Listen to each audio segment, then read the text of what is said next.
Howdy, folks. Howdy, folks. Welcome to Black Dragon Biker TV. What the hell is going on? Okay, that's better. Howdy, folks. Okay, so somebody's playing us in the background. So somebody's playing us live in the background. That's what's going on here. So whoever's playing us live in the background, mute yourselves in the background. So somebody's playing us live in the background.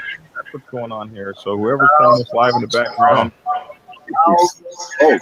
mute yourselves in the background. So somebody's playing us live. That's what's going on here. So whoever's playing us live in the background. Wow, how did this happen? It's not me. You guys hear this? I hear, yeah. What the hell? Somebody's playing us live. You know, this isn't going to be a good round table unless we have some kind of technical difficulty. That means It's not me. now going to be fucking happening. Wow. Somebody's playing us live. You know, this isn't going to be a good round table unless we have some kind of technical difficulty. That means It's not me. now going to be fucking happening. Wow. Somebody's playing us live. Bro, this isn't going to be a good round table unless we have some kind of What the hell? Do you guys hear this? now going to be fucking happening. Wow. Somebody's playing us live. Bro, this isn't going to be a good round table unless we have some kind of What the hell? Do you guys hear this? now going to be fucking happening. Wow. Somebody's playing us live. Bro, this isn't going to be a good round table unless we have some Wow. What the hell? That's got to be on your end there, Black Dragon. Absolutely amazing. Wow. Somebody's playing us live. There we go. What the hell just happened? Dude, unless we have technical difficulty, this round table sucks. We got to have technical difficulties. Now it's going to be epic. This is I mean, it just took over. It just took over like a demon was out there or something. Whatever, BD. Welcome to Black Dragon Sunday Night Biker Roundtable. Yeah. Like a demon was out there or something. Whatever, BD. Welcome to Black Dragon Sunday Night Biker Roundtable. Yeah. Like a demon was out there or something. Whatever, BD. Welcome to Black Dragon Sunday Night Biker Roundtable. Yeah. I gotta teach this guy some radio. Welcome to Black Dragon Sunday Night Biker Roundtable. Yeah. I gotta teach this guy some radio. Welcome to Black Dragon Sunday Night Biker Roundtable. Yeah. This guy, That dragon this there. Forbes is right. He's thinking these bikers are retarded. Welcome to Black Dragon Sunday Night Biker Roundtable. This guy, Hey, BD, why don't you leave the room? he's thinking these bikers are retarded. Welcome to Black Dragon Sunday Night Biker Roundtable. See what happens. This guy, Hey, BD, why don't you leave the room? he's thinking these bikers are dragon. Black Dragon Sunday Night Biker Roundtable. This guy, Hey, BD, why don't you leave the room? he's thinking these bikers are dragon. Black Dragon Sunday Night Biker Roundtable. Fucking disaster. Hey, BD, why don't you leave the room? Black Dragon Sunday Night Biker Roundtable. Fucking disaster. Hey, BD, why don't you leave the room? Hey, process of elimination. Everybody mute their shit. See if that helps. Hey, BD, why don't you leave the room? Hey, process of elimination. There it stopped. Oh, It was fucking Hollywood. Oh, it was Hollywood. Now I don't have anybody. we can hear you. Okay. Yeah. Well, on Tuesday we can't hear him. Sweet silence. Can you guys hear me? We had our now? same thing once. Hear me now? Can you hear me? Yep. Yes. We can hear you. All right, sounds good. All right, let's start this show. BD in Hollywood's out. process elimination. That's right. Okay, I'm back. It wasn't me. All right, you're back. There's It Hollywood. was Hollywood. It Yeah. wasn't me. Damn Hollywood. The whole time he's all laughing at it, smirking. It's them some bitches from Chicago, man. I'm here to tell you. Chicagoland, they don't know. Oh my Hey, goodness. what's up, Carol? There he is. Corporate. It's Hey, Hollywood. You got it. Go. Gonna mute It him. ain't me. I Yes, it checked is. on my. It's you. It is you. It is you. It's you, Hollywood. How the hell is it me? I'm No. not doing. As soon as you came off, everything worked well. Yeah. Like the echo, everything went away. Yep. Now the echo came back. Now it's back. We're gonna make a DJ mix with Shaggy on the mix and BD on the twos. I You got know, no rhythm, boy. So it what? ain't gonna work. So what nobody will understand is that this we practiced this. We actually practiced this before. Anyway, we connect. I think them. Hollywood Anyway, set okay. us up. So let's get on with the show now that it's all screwed up for the first 13 minutes. I'm Black Dragon, and welcome to Black Dragon's Biker Roundtable Sunday nights. We have Shaggy from Invaders MC. We got Insane Throttle, Hollywood over there. We've got Wild on Twos, and we've got Popeye and OG from Texas Biker Radio. Yeah. And Popeye and OG are here, and then we've got supermodel Leah Forbes, and we're gonna be interviewing her and asking her about. So, as you guys know, I'll be doing the new Black Dragon motorcycle magazine again. We're gonna have the most incredible models in the world, and supermodel Leah Forbes is someone I've been photographing since 2004. So she's headed up a lot of my motorcycle magazine projects. So it's going to be cool to talk to her and the things she's got going on. So, Hollywood, you wanted to say something? Go ahead, man. Kick us off. Yeah, our guests, Popeye and OG, right here, have been on the forefront of motorcycle club profiling, biker profiling. They led the way when it came to all the news and all that kind of stuff after Waco. They also spearheaded the recall of not recall, but kicked his ass by 20 percentage points, and that was Abel Reyna. So these are guys that are in the know. They know what's going on. So hopefully you guys listen to them when it comes to profiling. All right, man. That's really cool. So breaking into this really cool and wonderful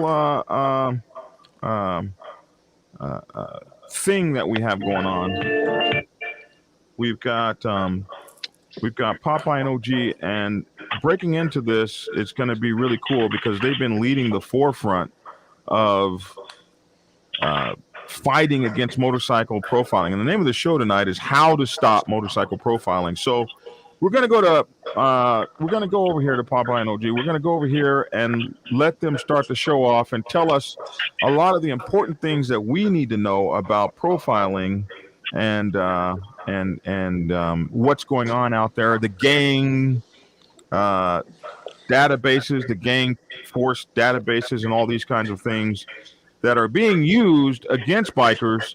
And these guys are at the forefront of the battle to stop this from going on. So, Popeye, introduce yourself and tell us a little bit about what you got going on. Well, my name is Popeye Moss, and OG here is. We've been at this now for what, OG, 7 years? Since 2013. Yeah. So, how do we stop motorcycle profiling? Well, that's an interesting question because, in my view, and I do believe it may be OG's too, motorcycle profiling in Texas exists because of the gang databases. We have a governor and laws within this state, CCP 61.02, that actually Get mandates. yes, it mandates that these police officers statewide participate in gathering data for the gang databases. It actually stipulates that if a county population exceeds a certain number, that county is mandated with maintaining a gang database. And part of the problem becomes We don't know exactly how many gang databases exist in the state of Texas. There have been multiple cases where people have been cleared by the state saying, you're not in our gang database. And then we've had individuals show up at certain checkpoints who know and have checked before that they're not in the gang database in Austin, but they show up and all of a sudden they're mysteriously on a gang database. So that is a huge problem because nobody really knows how many gang databases there are or where they exist. Yeah. And let me say this. We mainly report on the news. Now, yes, we are involved in the things that go on in Austin. But let me say this. The guys in and around Austin, the people in the COCI, Texas Defenders, they are at the forefront. And this year, West Texas, one of the COCIs out in West Texas was a real asset. So when you're talking about defeating this, we're going to have to do it in the state legislature. And as you know, Double D has had success in Washington and stuff. But let me tell you how important the Texas COCI is, and COCIs across that may be across the country. ABATE, Motorcycle Rights Foundation, all of these people are instrumental. And let me tell you, this year, we learned so much. Our guys were so good. And let me tell you, we got closer than we've ever been in that effort. Closer than we've ever been. We now have friends on the Republican side. We have friends on the Democratic side. We have people that get it in the state legislature. And we've never been so close.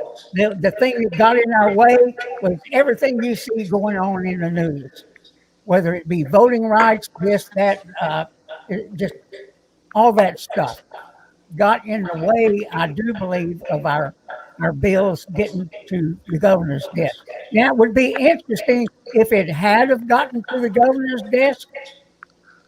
It would have been, would he sign it? That would be the big thing. Because let me tell you, he and the DPS are connected at the hip, and the DPS is just crooked as hell. We firmly believe, we're talking about motorcycle profiling, but the root cause and the insidious part that the gang database plays really is the gang database is the precursor to profiling. And that's what I wanted to do. I wanted to ask you about the gang database and what exactly is it and what does it mean? Now, so far, California is the only state that I think has really made some progress. They recently had legislation passed that if your name is about to be put in the gang database, and that in itself is a great mystery, because it seems like there are a lot of people out there, if they want your name in that gang database, it's going to go in. And I don't care, maybe you show up at a funeral, a wedding. There was a story. We went to a bank one day, and the gal was telling us she had a girlfriend in California, went to lunch with her boyfriend, who unfortunately happened to be a felon and belonged to an MC. She was sitting there having lunch, and she ended up in the gang database because she was a known associate. So, and California also has children in that gang database. So the legislation that was passed and what we're pushing hard for, and we think a lot of the other states need to, is before your name can be put in that gang database, the state has to send you a letter, a minimum of 30 days before the event takes place, notifying you that your name is about to be placed in a gang database and giving you the opportunity to appeal the process. Yep. Now, the NCOC is supposed to be preparing a model letter that can be used by the MC community. I believe they may have already got that together. Clutch would probably have a better answer on that. I do have a good question though. Is what's the criteria to be put on this gang database? See, here in the Midwest, we don't have this problem. So I mean, we got Steve Cook. He's the Midwest gang task force expert on smacking his pud, but and wasting taxpayer money, but I've never heard of Missouri or Illinois and other places like that having a gang database. I've heard Clutch talk about it. What's the criteria to get on this thing? Well, let me say this: no matter the criteria, the DPS they don't follow their own guidelines, and What neither law organization does. They don't know. They don't even know what the guidelines are. It would appear that the preponderance of names in that gang database emanate from the 1% clubs, followed by the Diamond 13, followed by support clubs, and from there it just spreads out like a web. And what's their justification for this? Really, from what we can tell, the governor pursued it because he wanted to build more data centers and he gets federal funds. And he did build more. So the bigger they can make that database, it's like the government. If that database continues to grow, they need more people, more equipment, and they get federal funding. I remember when Texas was very, very, very red, and California, everybody always said, "Hey, stay the hell away from out there." That's where bikers go to, die because they're so hated. And I remember Texas and hearing about how big and free and all this, that, and the other. I mean, I'm glad I live in Missouri, man. Texas is a cesspool of some real bad racial profiling. This gang database is really unbelievable in the aspect that they just take all your rights and just throw them out the window. Is Texas not a part of the United States anymore? Well, let me say this: ride, record, and report. Anytime you have an interface with the law, you should be recording it. That can be your only savior is what you recorded. And ride, record, report. That should be going on in every state. If you don't have a COCI, if you don't have a Texas Defender, if you don't have any of that, send it to Double D at the Motorcycle Profiling Project. They will take it. It will be added to our data. It will be added. Somebody muted you, Popeye. We have, yeah. I guarantee you, if it's not real active in your area, be careful. It's coming your way. Yeah. Because these other people watch and they see how federal funds are obtained, how they're able to grow these insidious units. And they say, hey, if it's working there, we can do it here. So the thing about the database too, the database, sorry to interrupt, but the database is it's a precursor to just put a case on someone too. I've seen it so many times in court. They'll throw our names out, just being in court, and it's already a paper trail. Yep. It's a paper trail, and it sticks with you. Then when the jury looks at you and they see your name in the gang task force, the gang database, they already have a negative look at you. Your job. Let me answer Shaggy's question. Let me answer his question. You can be put in the gang database for what you're wearing. You can be put in the gang database for what club you may be a member of. You can be put in the gang database because somebody's having a bad day or they don't like bikers. You can be put in a gang database off of a license on your motorcycle. It's like I said, they don't follow their own damn guidelines, and they send people to jail or run them through the mill. I'm fixing to tell you about something here in a minute. They run them through the mill, through the courts for years. They don't have to convict them because they're going to give them the ride.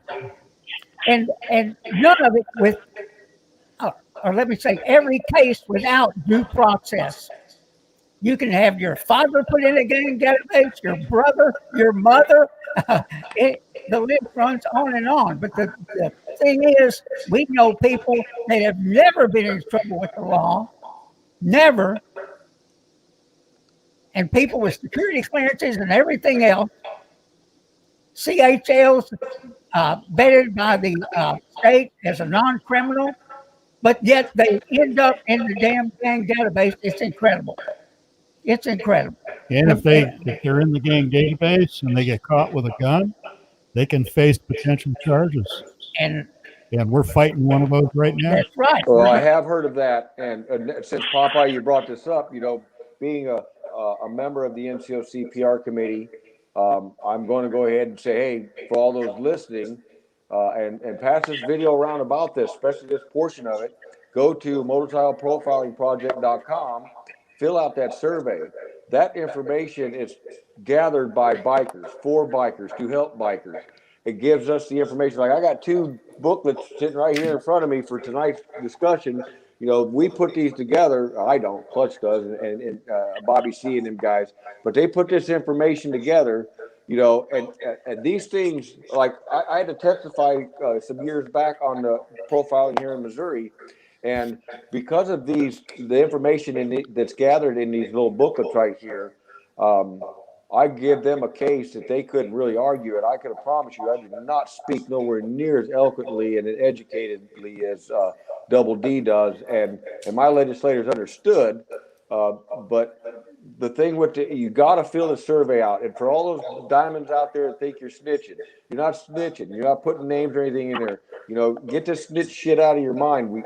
The only way we're going to beat this profiling thing and get these laws passed is we've got to have this information.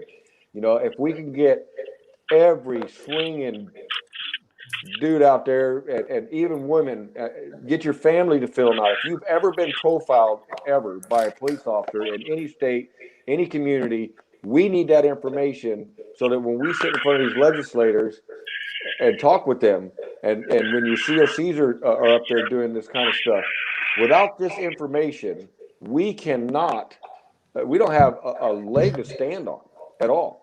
Hey guys, who's ever watching YouTube and watching the chat, you got to mute YouTube. That's the echo.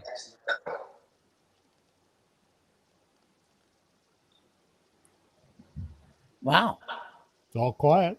Wasn't me. I learned that a while ago. Hey, can I bring up one other thing? Yeah. On October 3rd, and this is an example. This is an example. On October 3rd, we're going to have a rally in Milam County, Texas. And it's for a veteran who happens to also be a biker. He was riding through Milam County on his motorcycle. He had the CHL. And he was originally stopped for 7 miles over the speed limit, I do believe. Yeah. And then he was... He had a CHL. He told the officer he had a gun. And, they went through that process. Well, guess what? That officer arrested him. Now, he was not criminal carrying. I'm going to tell you why. He was not. The state had vetted him as a non-criminal. The state had charged him for a license to carry. Then they turn around and arrest him as a criminal. That is Because his name's in the database. yeah. But Texas law says that being as he had a CHL, that law wasn't applicable. So what we're doing, we're holding a rally for him, and we'll be explaining everything tomorrow night on our show. And what he's a 24-year Army veteran, 24 years, good conduct, hasn't been any felonies or in trouble with the law. And he, Purple Heart, Bronze Star, he's been to Macedonia, Bosnia twice, Kosovo, Iraq, and other deployments in Asia and Europe as well. He can be in any damn club he wants to be in, regardless of what percent it is. Goddamn right. And you know what? It was your girl, BD. So yeah, we're gonna have a rally down there. We're gonna put some pressure on them down there. We're gonna try everything we can to make that court give us a trial date or drop their charges. And there's some more to it. He's got some motions that are going out there, and I'm going to be explaining that tomorrow night. But Popeye, how accessible is y'all's governor to you guys' MROs as far as their people up there that are the shit? What do they call them? Damn it! The lobbyists. I mean, how accessible is it to the governor? Can't.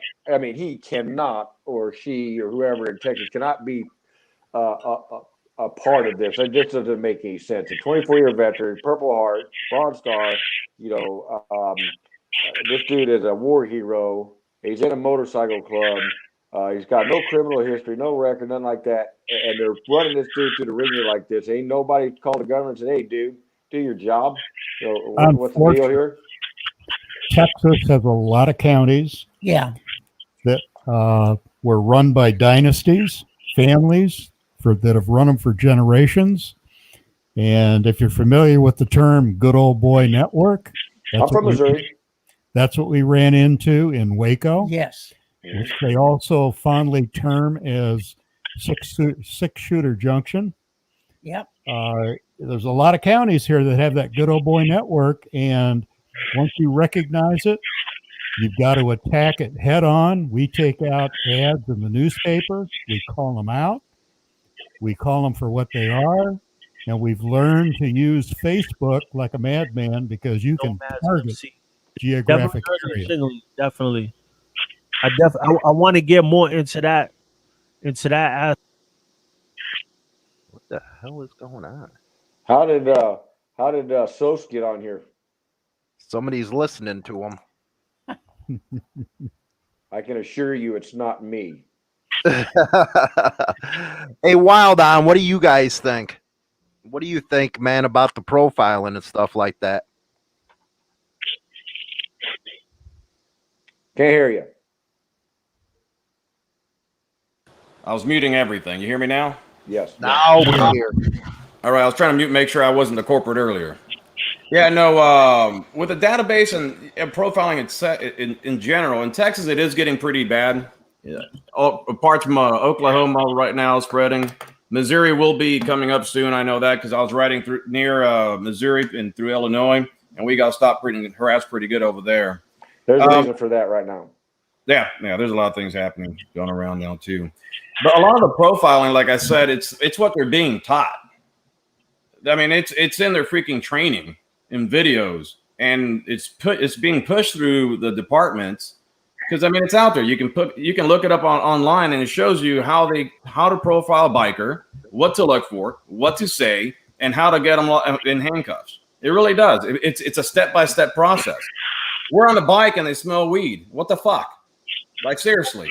It's not like we're in the car, but that's one of the ways they just stop us and start asking questions, and they want to get our IDs, and they can't tell me if I was speeding. They can't tell me if I broke a law. No suspicion of a crime, but they still want to get all my information, put in a database, take off my shirt. Let me see your tattoos. Let me take pictures. I'm like, let me take a picture of you. What the fuck? I mean, you guys I should be profiling you guys. I mean, it's something that is getting bad, but people are allowing it to get worse. I mean, even not to say anything, but even MCs are allowing it to get worse. If a whole MC gets stopped, there's always two guys are talking back to the cops or somebody, and everybody else is staying shut. I don't mean everybody to raise hell and start. There's proper ways to say things. A lot of people actually follow and do what they say. They give them the ID. They tell them their information when there's not a suspicion of a crime. I mean, there's things that you need to. I mean, there's those audits you see on YouTube all the time, and those guys, they get the balls and they do the audits and they learn the laws. The main thing is everybody has to learn the laws. If we learn the laws and the Constitution, and we follow that, I mean, yeah, you may still go to jail, but at least you have some ammo to go back against them and have people call into the department. Well, like we talked about last week, first off, if nobody talks, everybody walks. First and foremost, that needs to be taught again. Keep your mouth shut. We say it at the COC and I level. We say it at the income level when they talk about them cards they pass out.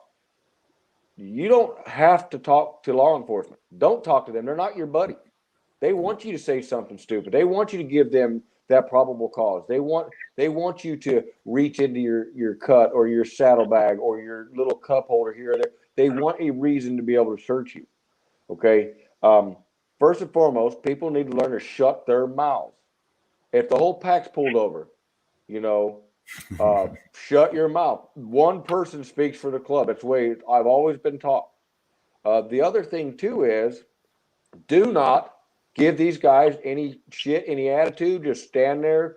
You don't have to answer their questions. They ask for your driver's license and your insurance. That's all you have to give them.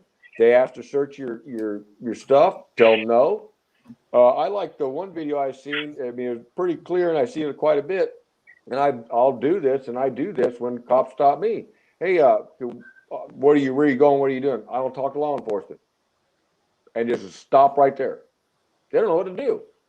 Don't talk to them. Don't give them that opportunity to get a conversation going with you, because then they start hitting you with the gotcha bullshit. Yeah, I always tell people that I just don't answer questions. That's it. And then I know one of the guys I've been on the MC, they actually have their attorney online, and they just call straight to the attorney and put it on speaker and just keep it right up, so everybody can listen, record like they said, like Popeye said, just always be recording and just don't answer questions, and that's it. Well, let me tell you from the black guy perspective, I'm not fixing to give a cop a ration of SHIT because I don't feel like getting shot. And being a black dude in a vest with colors on, talking about I don't answer questions is a good way to get your head broken open, or you have to kill one of these sons of bitches. I don't do the I don't answer questions thing. When I see white guys do that on TV, I just be like, wow, y'all be talking big shit and get away with it like crazy. Hey, look here. But you're not searching my motorcycle. You're not searching my car. You're not searching that. That's where I stop it short. What I tell them is I don't answer the DWB questions. I'm not answering no driving while black questions, no driving while biker questions. Where you coming from? Where you going? All these kinds of things. But we have different realities in this country, and one of the realities is you can get your ass killed real quick messing around with a cop. Talking about, I saw this one guy, the cops had him on, and he said he wasn't getting out of his car, blah, blah, blah. And the cop said, I'll turn my dog on you if you don't. And he told the cop, I'll shoot you if you do.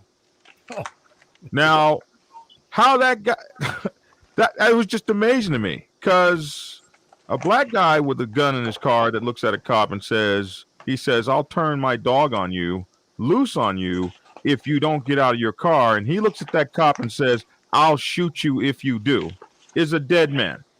So we have a couple different realities that go on. I hear all this. I don't answer questions. BS.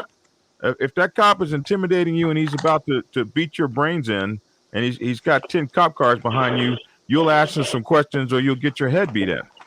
So man, I'm glad you brought it up like that, bro. I really am. You got to talk a little bit of reality on here, for folks to know. I have a different reality than some of you guys, or maybe I don't. I often tell bikers, you want to know what it's like to get pulled over as a black guy, put a cut on, and put a cut on and a 1%er marker on at that, and you'll get to see real quick what it feels like to be profiled. That's true. That's true. So Black Dragon, you brought up a very good point, and this is something we talked about last Friday in our 3-hour melee, 3-hour badass conversation. This is why I say that I pushed for this for years now. that the black side of the house, the black clubs, the Latino clubs, the whatever race clubs that are out there, the female clubs, everybody needs to get involved with the COCs. Everybody needs to get involved with income. Everybody needs to fill out these profiling project deals. Clubs need to get involved and invited to the NCOC. They need to get involved in their MROs, whether it be ABATE or the MRF or all the other little MROs that are out there. It's no longer about black and white with bikers, and people could say that all day long. I've got data sitting right here in front of me that proves that is a factual statement. What I just said there. The thing is bikers typically will wear long sleeve, full face helmets, blue jeans, boots, gloves, shit like that. So when the cops pull them over, they don't know what color they are. He's pulling them over because they got a patch on their back. Yep. So to change the reality of getting your head beat in at the INCOM and at the COCs, they're provided, every COC should be provided that little card. That's all you have to read. That is a legal document that you can read to the police officers. And Richard Lester's lawyers explain that. It is a binding thing because it's all you have to say. That is like upheld by like the Supreme Court type stuff. And, I'll tell you honestly, this is probably a stupid thing for me to say, but I'm going to read that card or not talk to them at all. And I would rather get my head beat in because now I've got a different case and that takes it to a whole different level. But, until we all kind of come together, unify, and start using the tools that are being given to us, and we quit saying, well, this side or that side or this race or that race, the more we put the emphasis on the races and the more of a problem it is. We need to rein the shit back in, be bikers, support, unite, and start fighting shit like this. Because to hear this stuff out of Texas, man, I've always grew up with, man, everything is so free and open in Texas. And now everything is like California, used to be. Everything's so restricted. You can't do shit. The gang, when Clutch explained that database, the gang database, that violates every right of the Constitution. Yes. And let's add to that. I'm sorry, Popeye. Let's add to that. You can get on that gang database and then wind up on the no-fly list. That's absolutely right because of the Patriot Act. Right. So, and then this is some of the crazy things that emanate past that is there's no way to get off these lists once you get on them. Is that right, Popeye? Go ahead, OG. That's true. We've got a member of our MC, never been in trouble in his life. The only time he's worn a patch is with Sons of Liberty Riders, MC, and he's got a security clearance. He works for an aircraft company. And he did the inquiry to Austin as to whether or not his name was on the database. And this was a little over a year ago. And it came back positive. His name was on the database. We all looked at each other, couldn't figure out what was going on, contacted the local COC attorney here, who wrote a letter, and it has yet to be answered. It's just stone silence. And right now, what they're doing is they're actually, we have a deal on our front page of our at Sons of Liberty or at TexasBikerRadio.org where you can click and go check and see if you're on the gang database. But the feedback we're getting right now, they're not even answering that. So right now, it's hard to find out if you're in it, and you damn sure hard to get out of it. But we do know some that have. Matter of fact is some of Clutch's guys got out of it that were involved, got hooked up in that. I think that Waco stuff. It's incredible, everybody. It's people also got to understand that it's just not the guys wearing the patches. If you show up to a clubhouse and stuff, and they get your ass there, you might just be a supporter, but they can throw you on that list. That's right. We've been to several events where we've watched law enforcement walk around and take pictures of license plates. All right, guys, let's take a break real quick. We're going to bring on supermodel Leah Forbes. Now, as you guys may well know, we have a motorcycle magazine we're getting ready to put back on. One of the things I want to do on the show is have a lot of fun and levity and everything on the show. So we'll always have a little break to talk to a supermodel. And one of the cool things is you guys can send in your own supermodels. We're going to talk to Leah Forbes, who's been in the modeling business forever. She's been one of my main motorcycle magazine models on the couple of magazines I've owned in the past. So everybody, please welcome to the show for a few moments, Miss Leah Forbes. Hey! Yeah, buddy. Oh yeah, I want that poster. I'm not bullshitting. We all get a signed autograph, right? So how long have you been a model? Forever, right?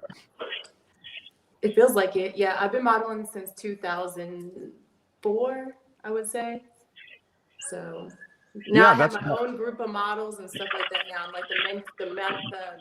Hey, BD, make her picture bigger, man. I am. I'm making her picture bigger. Come on, man. Also, BD, you got family life in here. So after this segment, yeah, I saw Family Life. I'm gonna address him.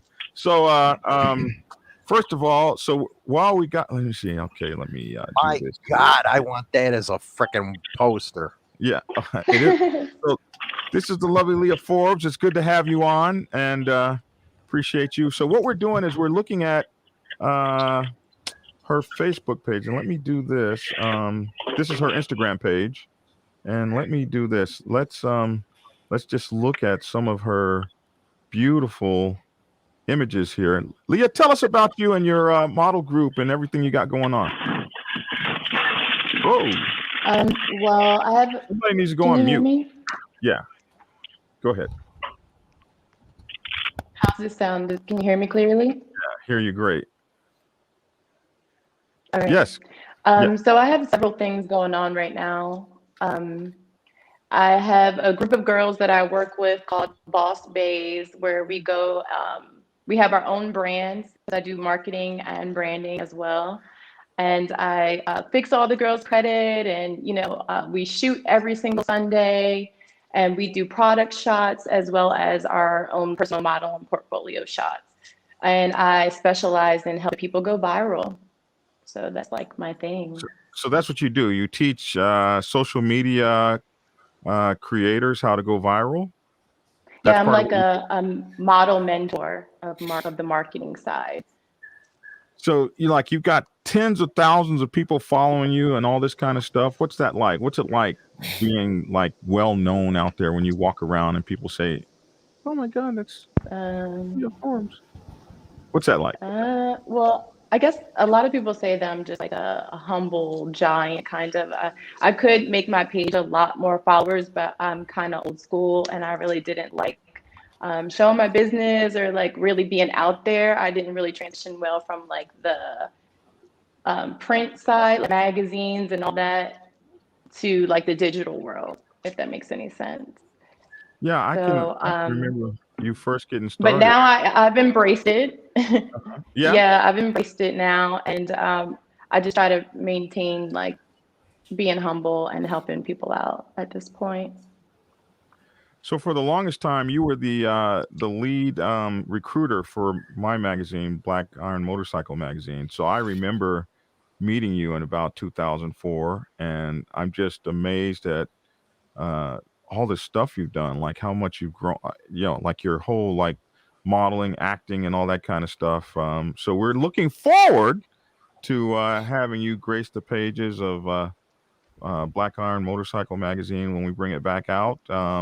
You guys got any questions for her, man? I'm really excited. And I have a lot of different flavors of girls, all different, ages, races. So this should be really cool because my database is kind of grown over the years. I have girls internationally as well as all over the nation. I do, they're also brand ambassadors for Backwoods and Dutch Masters. I'm an account manager for that marketing firm. Yeah, I got a question. We have a lot of different females. Yeah, I got a question for why in the fuck are you hanging out with BD? That was my question too.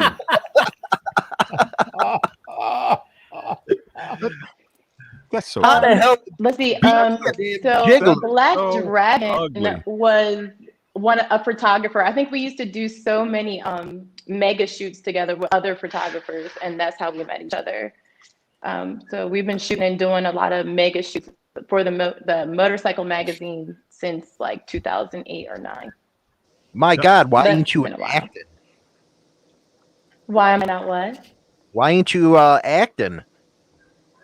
I'm actually transitioning into acting right now. I'm not going to do the modeling side anymore, except for like, commercials and stuff like that. So I am transitioning. Jamie Foxx is my mentor right now. So She I feels think I'm like going to do she's well. she's retiring. Can you believe that? She feels like she's retiring from modeling. Well, it does have an age range. I think Age I'm at my cap, and I'm going to do. I'm actually going to print I'm going to do all semi-nude shoots, and I'm going to put them on canvas, and I'm going to sell it as art. So the very last post I did on Instagram, you can see kind of how my pictures are going to be. All semi-nude, printed out on canvas as art, not porn. That's absolutely amazing. So, how do models get in touch with you, and how do folks get in touch with you if a model wants to get out there in the world, and how does that happen? Where can they reach you? Well, everybody can reach me from my Instagram right now. Live Love Leigh, and it's Leigh.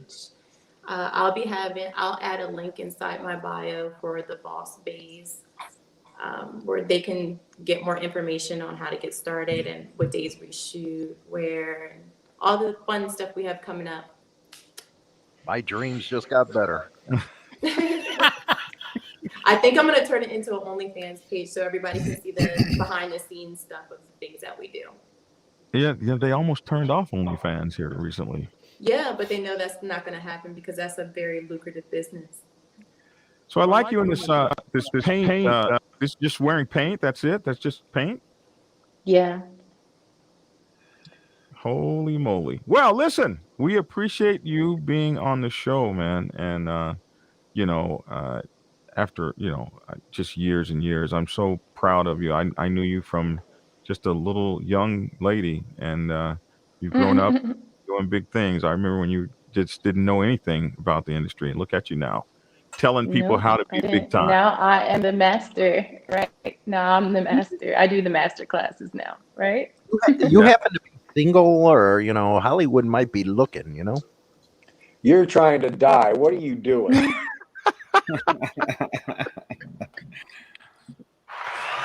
Oh, Hollywood. Listen, yeah, we appreciate you being on, and we'll be looking forward to great things for you. We can't wait to see your layout in our new magazine. So thank you so much for being on the show. I really appreciate Thanks you. for having me, guys. All right. See you later. Thank you. Bye. Back to that basketball video. The Black basketball. Dragon, you are a god. Okay, you I are a tried, gentlemen. I tried. There, we got even more coming. We got even more coming. All right. So moving back to motorcycle profiling. That's what I'm about to do tonight after seeing that. Okay, so while you guys were doing that, I was looking this information up for the profiling between the white, black, African American comparison. While riding your motorcycle alone, have you ever been pulled over by the police for no apparent reason, only to have your license, registration, proof of insurance checked, and then released with a warning for a minor alleged traffic infraction? White said 34.98% was yes, 64.78% was no, and 13.47% was a yes with an explanation. For the black side, 37.10%, so there's actually a 3% difference, was a yes. 62.9% was a no, and 9.68% was a yes with an explanation. It says here that African Americans are 2% more likely to get pulled over than their white counterparts while riding alone. Now, this is from the 2015 to 2020 survey. This was the last one we did, where we put a booklet together. And this, out of all the participants, there was a total of 4,907 whites and a total of 68 Black or African American individuals filled these out. So that information from the Black side is very important, so we can get more accurate data. And does that now kind of compute and make a little more sense why, I keep pushing for this, get involved, because these numbers are pretty staggering. You know what, Shaggy? We and Black Dragon's seen it. A guy that follows me on YouTube, Family Life, he's actually a PD. And if you guys can get him to call in, it'd be interesting to hear their side of it. Why all this fucking profiling? So I have rules I have to follow, and I follow them pretty adamantly. And I would not be able to control some of my questioning of this individual. And as much as I think it's a great idea, I don't really care what the law enforcement's narrative is, because their narrative is always going to be one-sided. It's not going to be open-minded for a truthful, because they can't tell us. It's been proven by the Supreme Court, and it's been backed by the Supreme Court, that law enforcement can lie to us. It's okay for that. I wouldn't entertain a conversation like that. If that was the case, they would be at INCOMs and they would be at NCOCs, and we would let them be a part of the COC so that we kind of have the back and forth. Well, we know we're not going to get the back and forth. We're going to get the bitching from our side saying, hey, quit fucking with us. And they're going to say, well, we're not fucking with you. I mean, I don't know what you're talking about.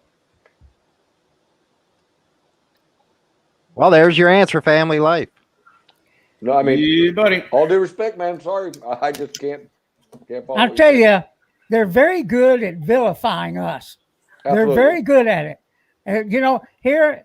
Here we will have, if a known club comes into Texas, let me tell you one thing: they're going to be tracking you the minute you come in here.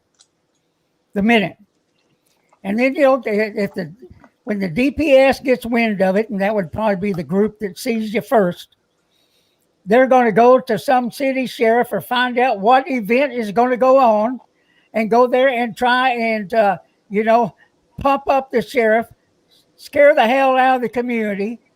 And, I guess we're going to have this club here, and they're going to be doing this. We're here to protect the citizens. They're scaring them to freaking death. And there's no truth to it. We've seen it happen again and again. That's how we went over to Fort Worth and got involved in that daggum mess when they were arresting bikers and carrying on with them. 800 of these bikers are coming to town. They're going to go into bars, go into places, say don't serve them, don't let them in here, doing all kinds of crap. Wasn't 800 people, it was 40. And aren't they going after liquor licenses too as a threat? Yes, they will do that. Yeah, they threaten that. Yes. Now we're having to educate those people on that. They can stand up. Well, they didn't just threaten; they did it. I mean, Twin Peaks lost their license, their liquor license. Twin Peaks lost their entire business. Yeah. So, what happened there? Yeah. Those people lost their jobs. Yeah. Somebody shows up and has a shootout at your place, and you lose your business. That, to me, that's crazy. Yeah, it was. That was. Now, what we did insanity after the Fort Worth police and the DPS created that fiasco over in Fort Worth. I mean, there were helicopters circling the city when these hundreds of bikers were supposed to show up. And like Popeye said, there were 40. So we got pissed off and we said, you know what? We're going to go back in there with our club and as many riders as we can gather, and we're going to have a stockyard stampede. And that's what we did. we got a bunch together. We went in there, and we cruised down the stockyards, Main Street, 3 or 4 times. Now there were dozens of police officers lined up in the stockyards just to make sure we weren't going to burn the town down. And what was funnier than hell was we had a couple of law enforcement wave at us as we went by. But we made a statement. We said, hey, you're not going to intimidate us.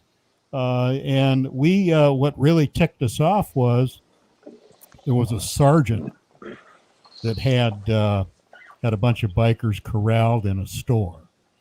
And he made the statement, you're in our town, and you're going to do what we say. And once we heard that, we decided we're going to, by God, let you know what the hell we're going to do. And we did the Stockyard Stampede. Yeah, they also said if you don't put a foot down at a stop sign, if you don't give a turn signal, whatever else, we're taking you to jail. Yeah. And so we're taking you to jail for not putting your foot down on a stop sign. Oh, Yep. yeah. Yep. Oh, yeah. We've had that happen many times here. Now, they didn't bother us either.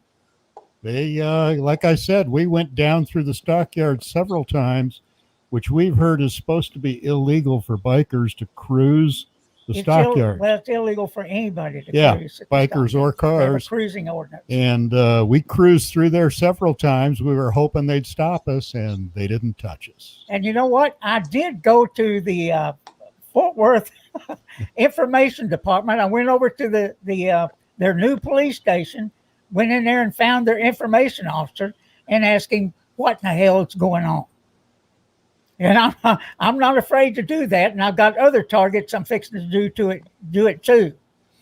After this rally, I'm going to be traveling to Austin. I'm going to be knocking on doors. I'm going to take a camera guy with me. Well, that's what my suggestion was going to be. Why? I mean, I constantly listen when Clutch talks about this stuff at our NCOC PR committee meetings, and I don't know why we just ain't bypassed this whole rally here, rally there. It's get in front of the news, put it out there that everybody is losing their rights. Bikers are losing their rights. They're not allowed to do anything, that is their, inalienable right of life, liberty, and pursuit of happiness. They're being put on a list because some jackass that's got a badge says it's okay and that they belong on that list.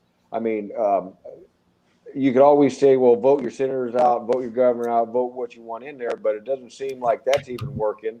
It seems like if you incite the masses and get people really, in their TV constantly about this crap, then maybe things will change. I mean, well, you guys seem to have tried everything down there. I'm gonna say this much: the rallies work. Yep. And it does get media attention.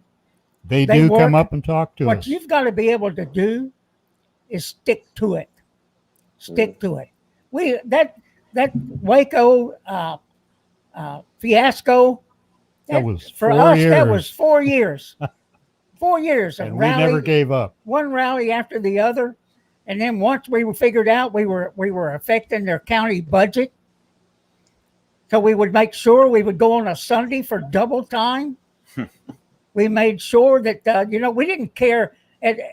It's awful hard to maintain the first wave or two in those rallies. Your numbers will diminish, but that don't mean you quit. You don't quit. Yeah, one of the last rallies we had, there were like 12 of us, and they had blocked off an entire parking lot, had all kinds of SWAT surrounding the area, snipers in the buildings next door, and we went ahead and had our rally because we were there to exercise our First Amendment rights. And they got to the point where they said, hey, why don't you guys go over to the police station? They're the one that caused this stuff, and you're winning besides that. Yeah, why are you coming? Yeah. You won. And I said, well, because all the action is here at the courthouse, not over at the police station. We don't give a damn about them. They're a bunch of liars. but we had a lot of opportunity during that Waco scenario to talk to the press, local TV stations, Associated Press.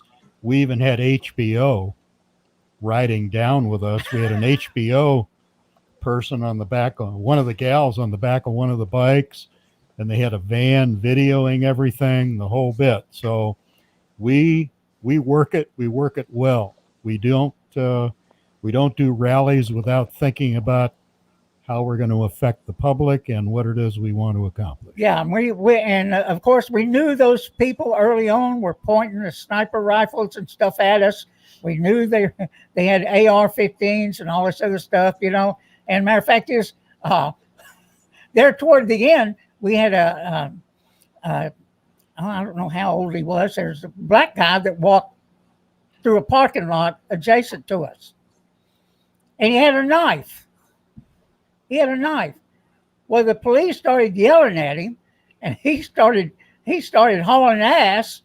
And then we see all these sheriffs that were watching us pour out of the building with AR-15s, every kind of weapon you could think of, and we're yelling, "Don't kill him!" We're yelling loud, "Don't kill him! Don't kill him!" And finally they shot him with a beanbag. And then that didn't work. And then some other police officer tackled him. Now, I don't know what that was all about, but I promise you, in that city, if we hadn't have been there, something bad would have happened. Yeah, they'd have probably killed him. Something bad would have happened. It's like we said, they don't call it Lord have mercy. 6-shooter junction for nothing. And they, and we're to this day, we're not afraid to go back down there. If we have to, we'll go back there in front of that courthouse, just like we're going to Milam County. But it's just, it's part of what we do. We're a political club, as you can tell, but at the same time, we're for bikers' rights. We're for the Constitution. That is our mission. And the rights that's being violated on Patrick is the Fourth Amendment, the Fifth Amendment, the Sixth Amendment, the 14th Amendment of the United States Constitution. I mean, it's insane what's going on, and none of it with any due process. Matter of fact is the things that happened in Waco, every bit of that was out due process. It was all illegal as hell. Damn, where'd Shaggy go? Where's Shaggy at? Big Bone's on now. Yeah. Oh, okay. But where's Shaggy? Back. Everybody, we now have Big Bone on. What's up, Big Bone, down there, traveling through the airport? Appreciate you, man. Man, it is good to see you, fellas. So I'm traveling through parts unknown, all over the doggone country. It took me a minute. I was, flying to friendly skies or whatever the hell it is that they say. Hey, look, check out the mask. You see that? What do you think? Yeah, pretty good, right? But yeah, fellas, I missed most of the convo, but hey, catch me up to speed. What's the good word today? They're just going over police profiling right now. Yeah, we're just going on police profiling, which we're going to get right back to. We just wanted to introduce you and get you on, and you can make your projections into the show as we move forward. Cool. Okay, I know a little something about this police profiling, so this is a great topic for me. Oh, I bet we have yeah. In fact, well, you'll see. We'll move forward. Let me ask you something, Popeye. You are a tough old guy. You just beat COVID. You just beat cancer. Yes.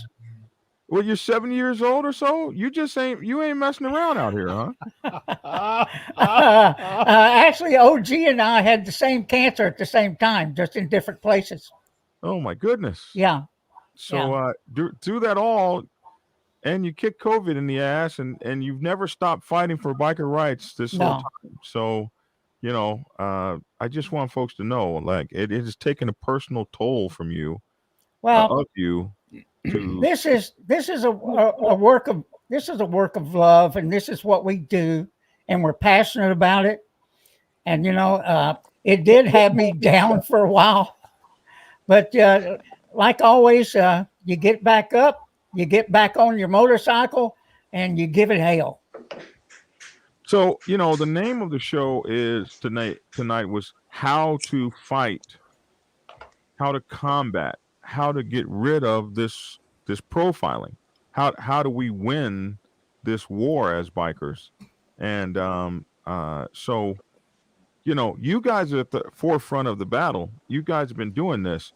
How do we beat police profiling? Because we as black folks in this country haven't been able to do it yet. But how do we do it as bikers? How does that work? Let me say this. One way we're going to beat it is we've got to continue the fight no matter how long it takes. We've got to come together, and hopefully all the motorcycle clubs work out their problems with each other. That's their business. But hopefully they work out their problems with each other, and we've got to organize. And, Double D and others, like I said, the COCIs, the COC, the list runs on of these organizations that are out there fighting against this. But it has to happen. If it's happening in your state, like it is ours, it has to happen in the state legislature, because they have laws that require these police officers to get out there and put names in the gang databases. And like I said, the DPS don't follow their own guidelines. They don't. They violate your constitutional rights. They don't give a damn. And like one county sheriff said here not long ago, maybe last year, if I remember right, he said, we're doing this because we can. And that just goes all over me. That makes me so damn mad I can't see straight. That makes me want to fight even harder. When we see stuff that goes on like that, when we see people that are arrested at a stop sign or not given a turn signal, something the general public does not get taken to jail for. When that kind of stuff happens, we had one guy that I remember well that didn't give a turn signal, turning into his driveway, that was taken to jail. And this happens all over Texas, all over.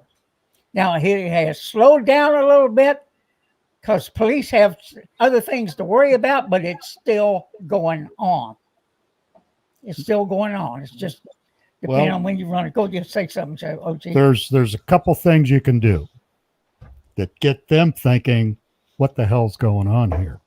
Yeah. You've heard us talk about ride, record, report. Yes.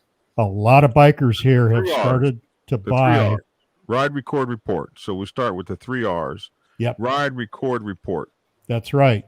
And get a camcorder that clips onto the front of you can get it either that looks like a fountain pen or one that looks just like law enforcement wears, and they're pretty inexpensive. You can get them on Amazon and wear it and use it.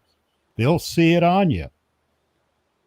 So, they'll start noticing that, and they're gonna understand that they're now being watched.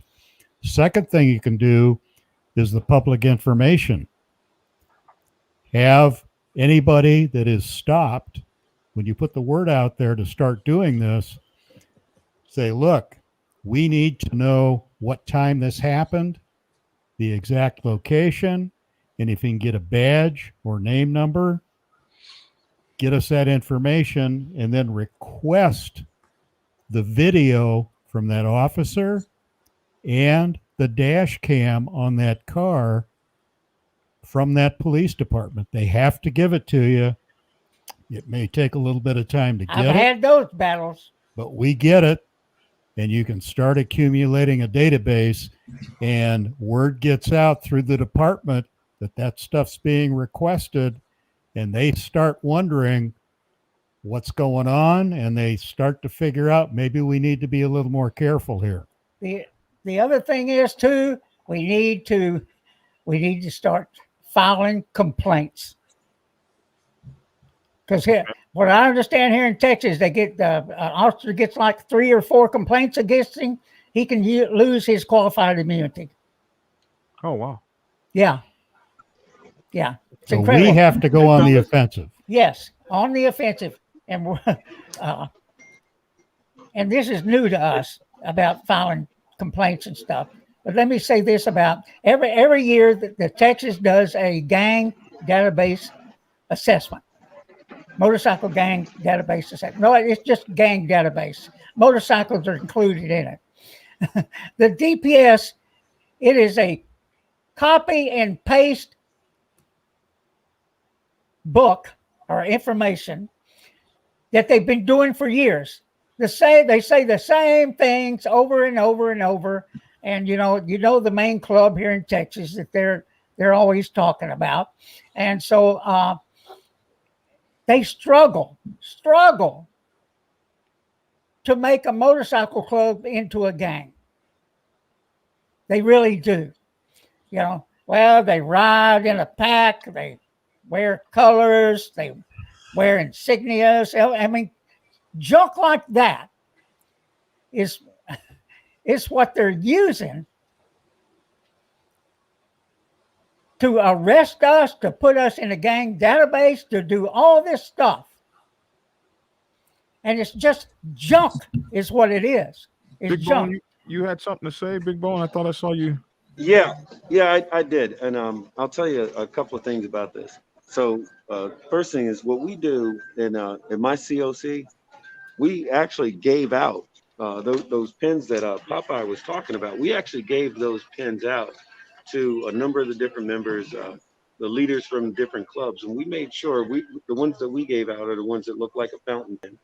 Yep. And we suggest everybody record everything, report everything. We've got to stay in constant communication about this because we are, as a lot of the brothers like to refer to, we're in the belly of the beast because we have an actual sheriff. I mentioned him on the last show, who has made it in no uncertain terms. He is not biker friendly. He's against bikers. When a certain biker was murdered 3 years ago, he went on television and anywhere else that they would listen to him and said all kinds of really bad, horrible stuff about him. Oh, these bad things happen to bad people and blah, blah, blah. And he got what he deserved and all of that.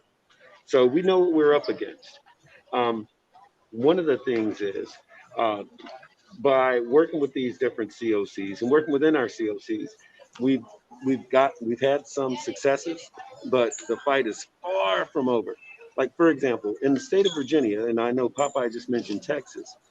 Well, in the state of Virginia, what happens now is if a officer, doesn't matter from which department, if he pulls you over for something other than a qualified stop, well, he's subject to that. It's an actionable offense on the part of the officer. Meaning, if, for example, if he says you fit the description, because then that's why we're pulling you over. Well, there has to be what they call a BOLO, a be on the lookout for. There has to be a boat. You know, hey, let me lose this thing for a second. Can you guys still there? Y'all got me? Yeah. Yep. I think everybody froze up. Okay. Yeah, we got you. So what happens is this. So they've got this thing, it's called a BOLO. And if there's no BOLO and he pulls you over because of the fact that, you know, I'm looking for you, you fit the description, well, guess what? Now that officer's in trouble. He's got to explain why it was that no one was looking for this guy. What's your excuse? Now, if he was doing 120 miles an hour in a 30-mile-an-hour zone with a crack pipe hanging from his teeth and with a child predator t-shirt on, okay, fine, you know, no problem, go get him. But if it's just him going from point A to point B, minding his own, and he gets pulled over and harassed, this, that, and the other thing, or there's where they do this thing where they try to make up any excuse to let me go through your bags or let me find out who you are, any of these sort of things. In Virginia, all of those things are now actionable. And we're working, and they had to change the language of the legislation. They couldn't say anti-profiling because that just wasn't palatable enough. It wasn't the thing that was going to fly. the lobbyists and those other folks there, the ABATE and the COCs all work together to find out what, if anything, is going to work to where this is something that's going to allow us to successfully introduce this new legislation. Well, it worked in Virginia. It obviously worked it worked in Texas, and God knows we're working on it here in Florida.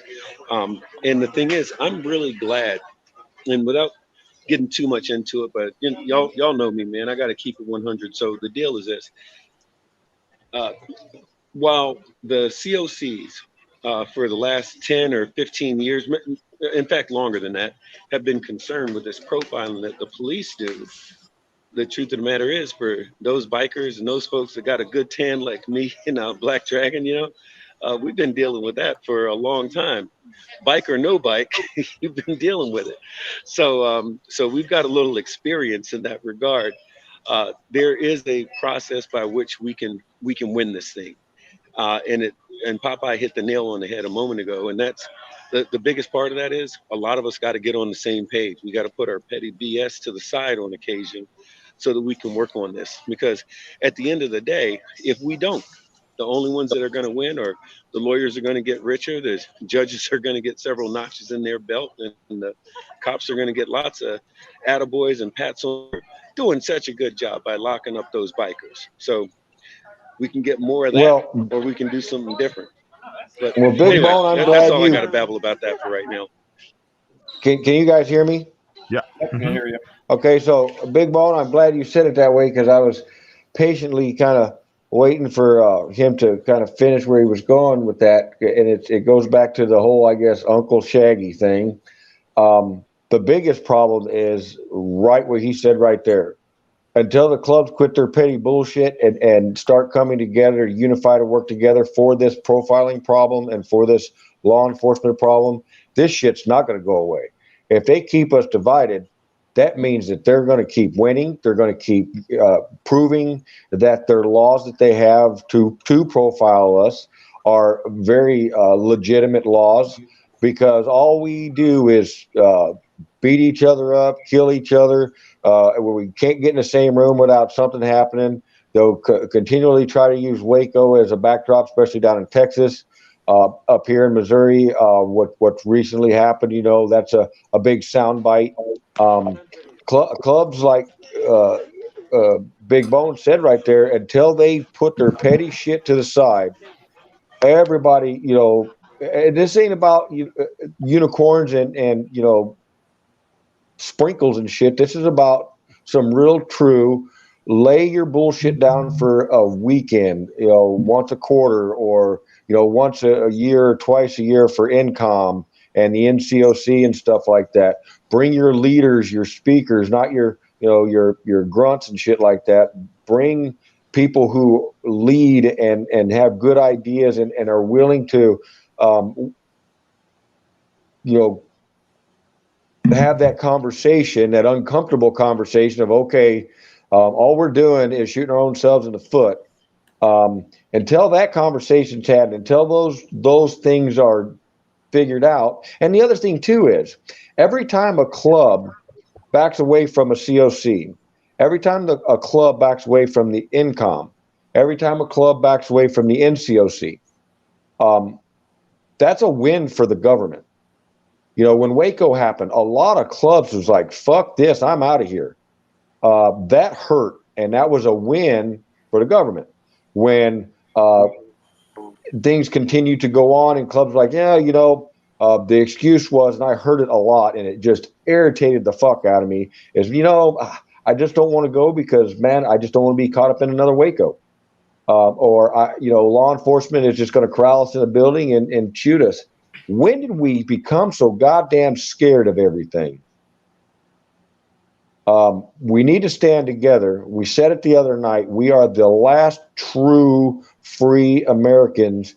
And the reason we're so disliked is because we will stand our ground and we will fight for our patriotism and our rights. And, we need to get back to that shit, man. That's the first step. The second step is filling out this profiling project deal. The third step is these legislators and the involvement in INCOM and the COCs and the communication, man. The three things I always say, guys: respect, communication, participation. Without those three things, you got nothing. And we all believe in those three things. We all have a common base. And once we get to that, things will, it takes time. That's the other thing too. Understand, legislation takes time. Winning this war takes time with these law enforcement agencies. But in that, like Popeye said earlier and OG said earlier, that participation in those rallies, that participation in going up to the Capitol and shit like that, it can't slack off. It needs to, every time they do it, get stronger and stronger and stronger. So Hollywood, you had some questions from the page? Yeah, I got a bunch of questions from the people. The first one was for T-Bone, so I'll wait for him to come in. The second one was from Chris Smith, and this was the Uncle Shaggy. He wanted to know how long Shaggy sits in front of the mirror before doing his show.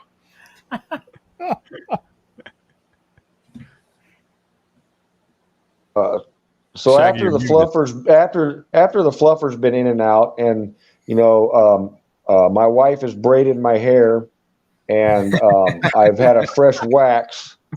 Like I responded to him when I seen that this morning, I was like, "Man, all my mirrors in my house are broke. I'm an ugly motherfucker."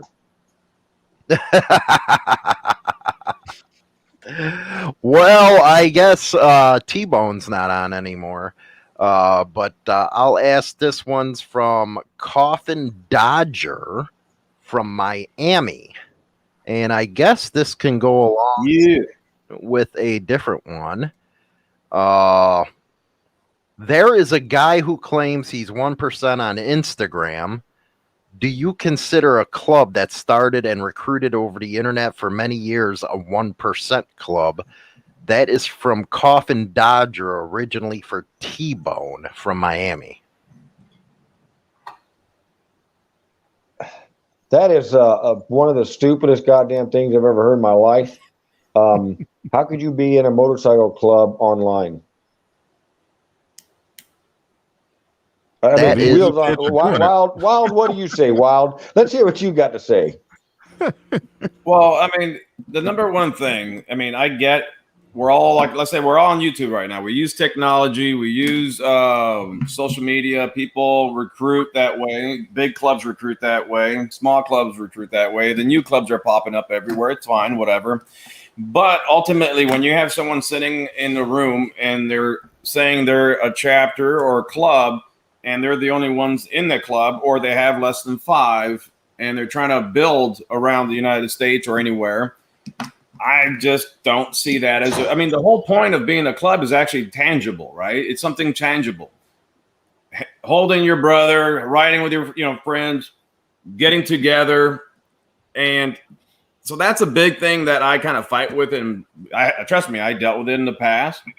And I just think there's a place that should be put for something more realistic of what a real brotherhood is meant. If you and I can have a relationship just by right now video, but we never actually have a tangible meetup, I really can't see that calling you a brother that way. We say things like brother, and people use that term really lightly, and I give you respect, but until we can ride together, sit down, break bread and all that stuff, and talk about our families and personal issues, and have common denominators, and then I consider that a real brotherhood. And the clubs that are being built online, if it's just an online club, and then of course that's bullshit. There's our clubs that are using recruiting through online, and that's fine as long as they do have a physical, tangible marker, in other words. So, all right, Big Bone's back. Coffin Dodger from Miami, he wanted this directed to you. There's a guy who claims he's 1% on Instagram. Do you consider a club that started and recruited over the internet for many years a 1% club? No. So I guess the more elaborate version of that is no. Because matter of fact, here, give me a second. Let me Fuck no. put this That's thing what down. you should have said, bro. Fuck no. Yeah. That's what I meant. I got to get this mask off my face real quick so I can say it like I mean it. So people that read lips, But yeah, listen, all of this. I don't know if you guys can hear me or not, but I'm hoping you can. So We hear you here's the fine. thing: We hear all you of this doggone this. Can you, if you can hear me, all of these e-thugs and internet gangsters and doggone keyboard 1%ers is absolutely hilarious to me. It is absolutely hilarious to me. It's like what are you gonna do? Like if we have a falling out, like does happen on occasion among some MCs, we have a falling out. What does that mean? You're gonna unfriend me? That's what it is. Yeah, that's the most ridiculous shit I ever heard of. But I'm gonna take but your yeah, ass any out of with that an stuff. emoji. Yeah. So I don't even know who to. I'll put it like this: I look forward to the opportunity to meet some guy who printed out his diamond off his LaserJet printer because his chapter president got his PayPal account and said that it was approved and verified. Yeah. So the answer that would be a hell no, fuck no, absolutely fucking not. Okay, this goes That's to a good one though. Shaggy and Big Bone. If you take your cutoff and back on in different areas, what's the point of flying a 1% patch if you're just going to run around in your own sandbox? If you're flying 1% and roll that way, then you should be running it all the time. I guess this happened in Daytona. Go ahead. Well, if it happened in Daytona, there are rules I've heard, but I can assure you I don't take my cutoff for nothing. And I try to follow the protocols that I was taught a long time ago to keep from having any issues. And being the pretty street smart and savvy guy that I am, I know to extend my hand first in respect when I'm passing through somebody's area. So I don't just take my cutoff when I'm traveling on the road or anything like that. I've earned it. There are road rights. I have worked for a great many years to meet a great many awesome people across this country, and as well as a lot of clubs across this country. I'm pretty sure if you follow the proper protocol and the proper phone calls and shit like that, and be respectful to the club's areas in which you're passing through, you shouldn't have any problems. One, and two, if you're taking your cutoff to just bounce around, your club is not a club. It can't be taken seriously. What say you, Big Bone? You know, technical difficulties. You know, I'll tell you, about 2 months ago, this guy he's a support club for a completely different club, called me with some concerns because he was going to be hitting the road, going on a ride through, I want to say 6 or 7 different states. And I suggested to him, hey, get with your dominant. They're gonna walk you through that, and everything will be fine. Da da da. No big deal. I wasn't thinking about it twice. Well, he made another call to me, which was he was concerned because of the fact that he knows that his dominant had issues with certain other dominants in some of these different states. And he goes, well. And no, and I can't verify this, but he says, well, those guys, they don't fly when they go to this state, that state, or the other state, and there's all these rules and such.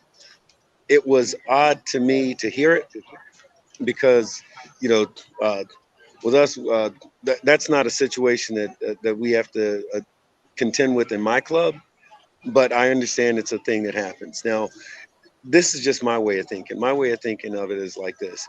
If I did what I did to earn what I earned, and I've got that jewelry that I worked hard for, then I'm going to wear that in pretty much anywhere the hell I feel like it in damn North America. And that's a part of the deal. You know what I mean? You don't dictate to me what I do, when I do it, or how I do it. As long as I'm following protocol and like that, then nobody's going to dictate to me. I'm an American. So as long as I'm in the United States of America, I can wear what I want to wear. And it doesn't matter what state line I hit. But that's my way of thinking about it.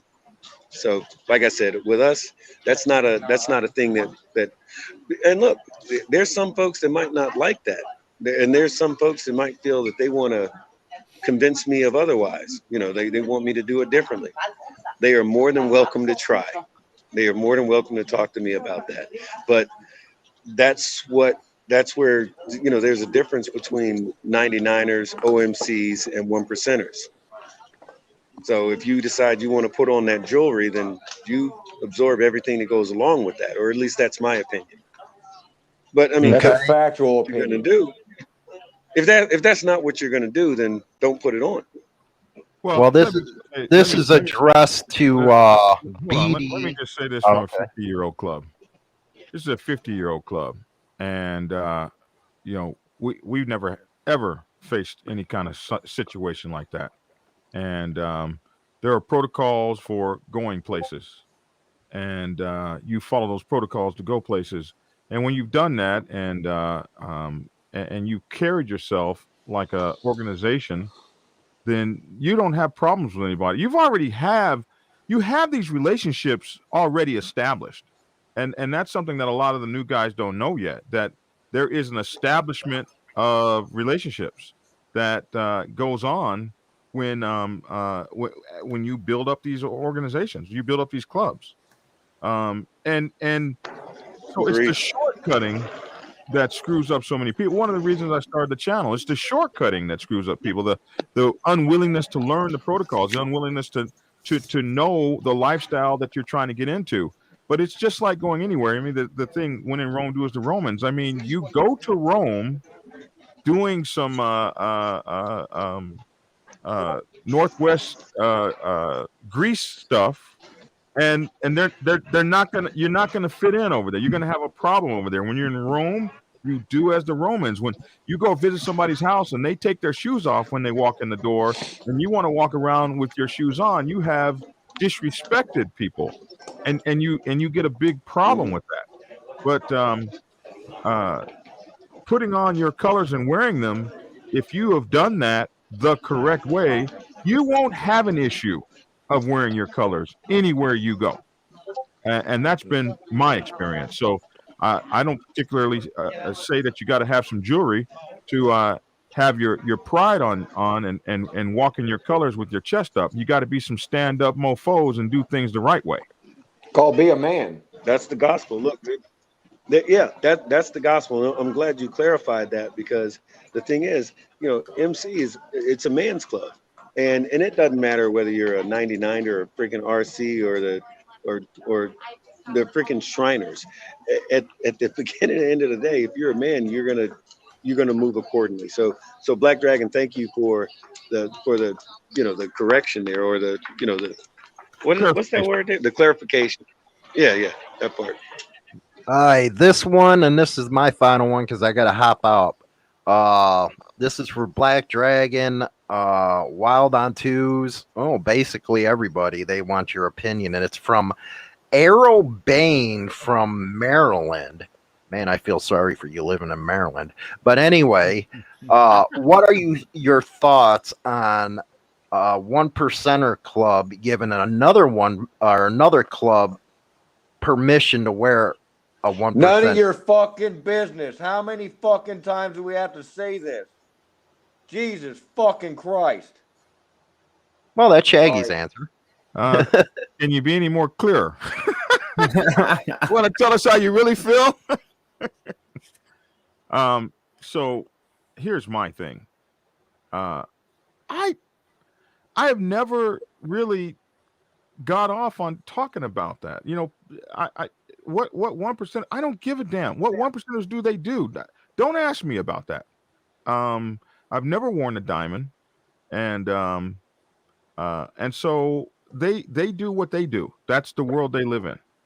I talk about the things that I do. Some people say Black Dragon is always talking about 1%. When I talk about diamond shit, it's with the respect of how we interact with diamonds and how we have to interact with them. That's what I talk about.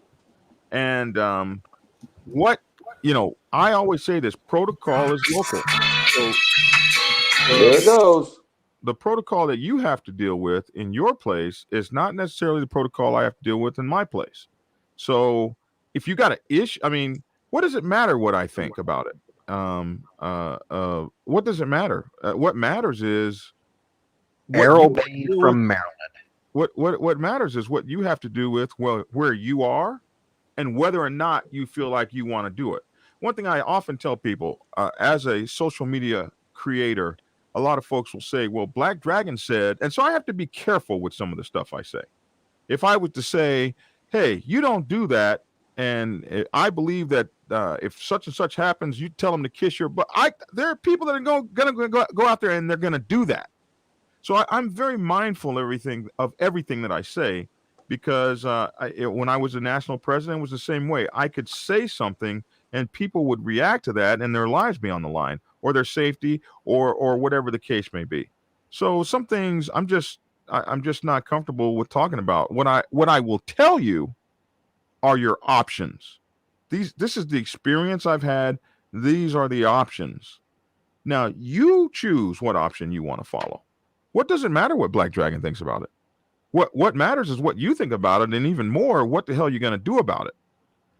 Because I promise you, if you're standing there facing something, hollering that Black Dragon said A, B, C, or D is probably not going to, they're not going to, oh, hell, Black Dragon said that? Oh, well, we've got to change our direction right now. So why didn't you say so? You should have led with that. You should have led with that. So,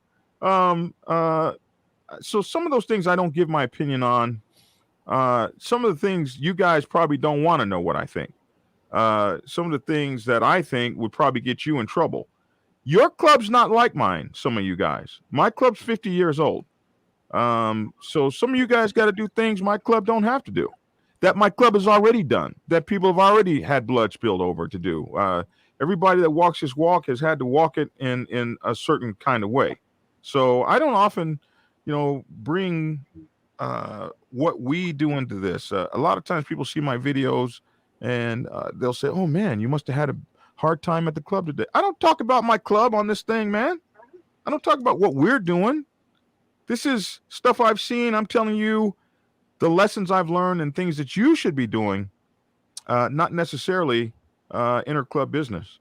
So for me, a question like that is just fraught with trouble. It's somebody that if you have an opinion or a feeling, an opinion or a certain feeling about that, then it's really more about what you think. You don't need me to verify or uphold you. You know what's right and you know what's wrong. You know what you can accept and what you can't accept. And you know what kind of brothers you ride with, and you know their stomach for whatever it is that they want to hold down on their backs, on their chests, and you know what they're willing to deal with. And you don't need me to tell you what you know to be right or wrong. All you need is a set of balls to make it happen. And you should be okay. Errol Bain from Maryland. There's your answer. I think I Hey, Phil, excuse me 1 second. So I got to go jump on an airplane. So I got to put this on my face and all like that. But damn it, this has been a good talk. And I'm sorry I missed so much of it. But hey, we'll do it again next week. Same bat time, same bat channel. I want to say this real quick. If y'all want to check me out, look me up on Facebook or any of that other stuff. It's always the same thing. It's Bone OFFO. I got to shut the hell up and go jump on a plane. But hey, brothers, peace out. Y'all have a great night. You too. So appreciate you. If you guys want to send in questions, there's three places you can send them. And hold on 1 second. Hold on a second. We need to clear something about these questions. I thought we cleared this last week, and this is something very positive we're doing here. Okay. we're not going to be discussing business and what we think about other clubs and what they do. That's not the purpose of this. The purpose of this is like the profiling thing we did today. Some brotherhood and camaraderie and how that's built and storytelling maybe back and forth. You know, I hate to sound like the jerk every fucking week over these questions like this. It's just it takes away from the positivity when I have to, or Bone, or maybe another 1%er might jump on here. Wild might, kind of took a little offense to that question or whatever. Keep your questions geared towards this lifestyle, not what the clubs do between each other, not what they think about each other, not what business they got between each other. Let's keep this about, riding motorcycles, freedom, having fun, those type of things that this lifestyle is about. Or talk more about independent issues. But anyway, that's the questions you guys should be asking, because independents are the majority of the scene. There's all kinds of stuff out there that you guys can ask. If you want to ask questions, there are 3 places you can send them. The first one is the email is info@insanethrottlebikernews.com. Second is Discord. Either mine or Black Dragons. Third is my channel or their channels. And I think we should start something. If you guys, let's help Dragon out a little bit for throwing this stuff. He's paying a lot of money for this. If you guys give super chats, your question will go to the top. Absolutely. Appreciate you. So, back on to our subject, Popeye, over there. I'm hopping off, guys. I got to get some work done for tomorrow. All right. Take care, Hollywood.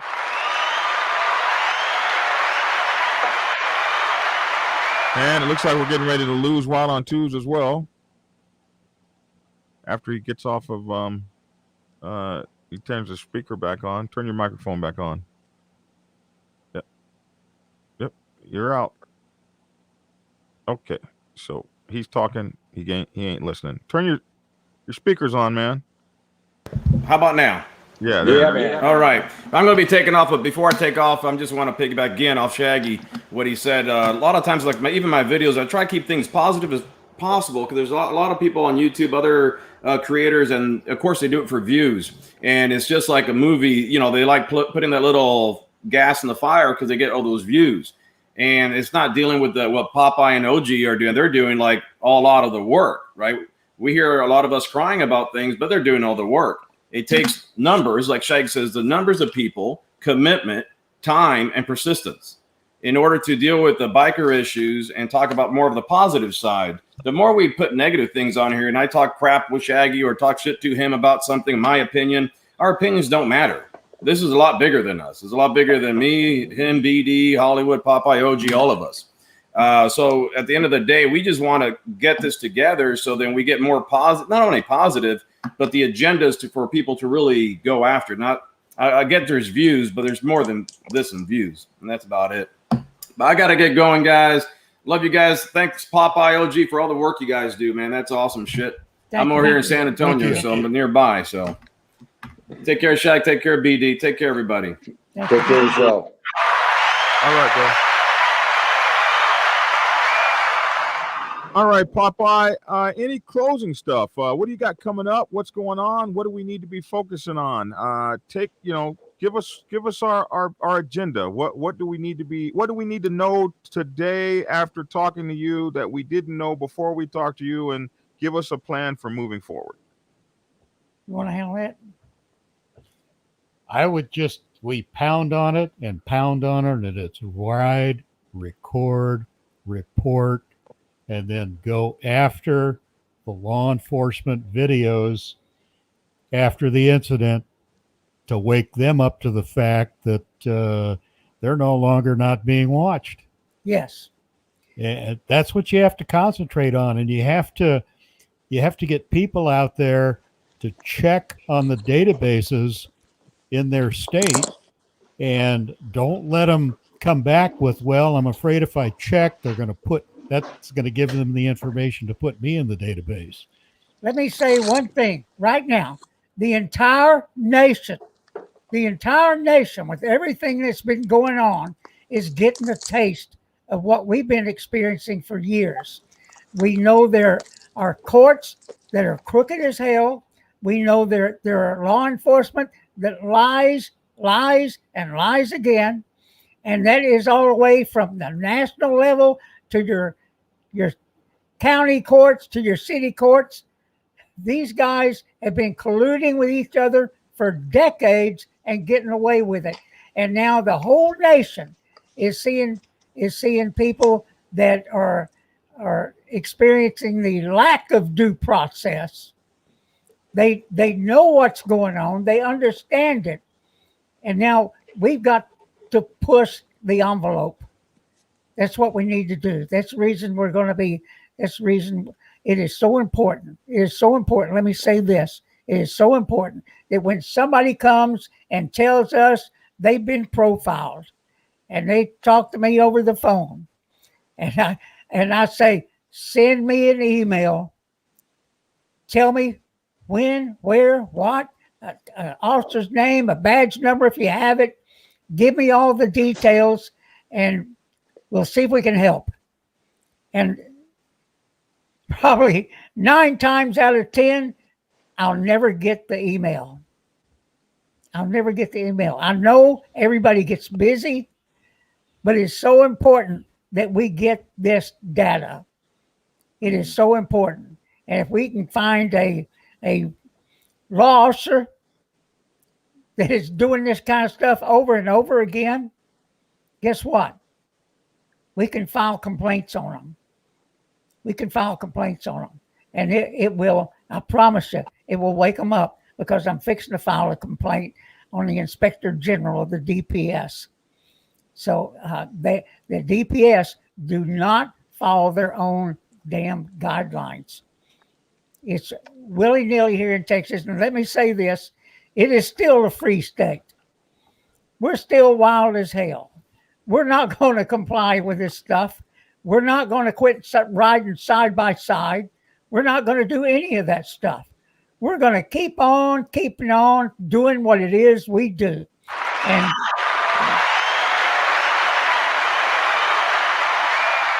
And the community is still growing, even though they vilify the hell out of us. They say all this stuff, do all this stuff. The community is still growing. And we see new clubs all the time. What's that bill? Somebody just asked me, what's that bill number about profiling? What's that bill number? I'll have to look it up and get it to you so you can get it out there. I don't remember it off the 1382. That sounds familiar, but I think we better verify. I'll have to get it to you. Sure. Yeah, I'll look them up. You know what? I can't wait till the next legislative session. Let me tell you, I've been at this a long time. Yeah. Even before I was a club member, I've been involved in politics since I retired in 2001. And these legislative sessions, like they have in Texas, they come every 2 years. They come around really quick because they're going to be campaigning again already next year. And we're going to be going back with a new vigor after what we experienced the last session. And like I said, my hat's off to guys like Clutch, Double D, the Paul Landry. I mean, the list runs it on. And you know, I may not should have said their names, but I'll bite the bullet. I'll take it on the chin for that one. But these guys were great this time around. Absolutely incredible. And we learned a lot about the legislative sessions here in Texas. Redneck Ninja 904 asks us, is there a network of lawyers that fight specifically for biker rights? Yes. Yeah. Absolutely. INCOM has a plethora of lawyers. That's why they're there. I believe the MRF has lawyers and lobbyists. The I'll GOA? kind of do the MRF thing. I know ABATE has their group of folks. Okay, You so know, what the does GOA biggest thing. stand for? What is GOA? Gun Owners of America. They were really, really good this last session. And what Really does good. INCOM stand for, Shaggy, for those who don't know? What's that now?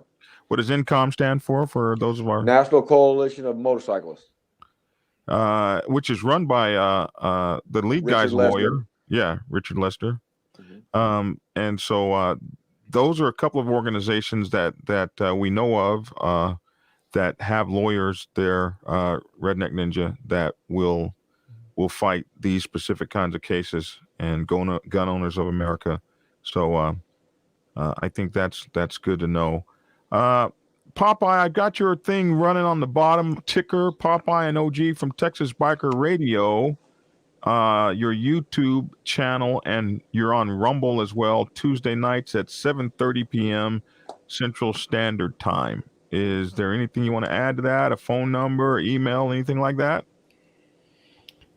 I will give out my email number, but realize I get a lot of emails. It is gunbarrel, GUNBARRELTX @gmail.com. Gunbarrel, Texas. And put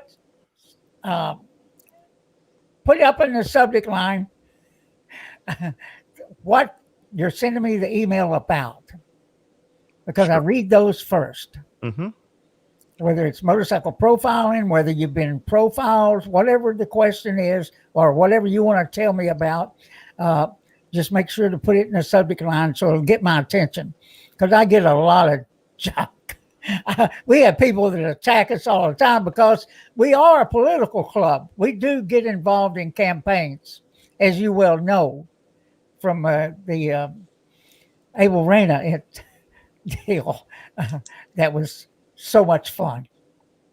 I can't tell you how excited we were when we were able to knock him off his perch. Well, so we know that we're taking from here tonight 3 R's: ride, record, and report. Yes. And it's important to have that paper trail, because it's the paper trail that can knock that guy down. It might take 20 years, but when he finally gets in trouble, that paper trail just comes trailing right out. We hear it all the time. Officer such and such is no stranger to reports. He's got 15 of them in his jacket. And so I promise you, every time we get a video or a report, we learn something. Every time, no matter how insignificant you think it is. No matter.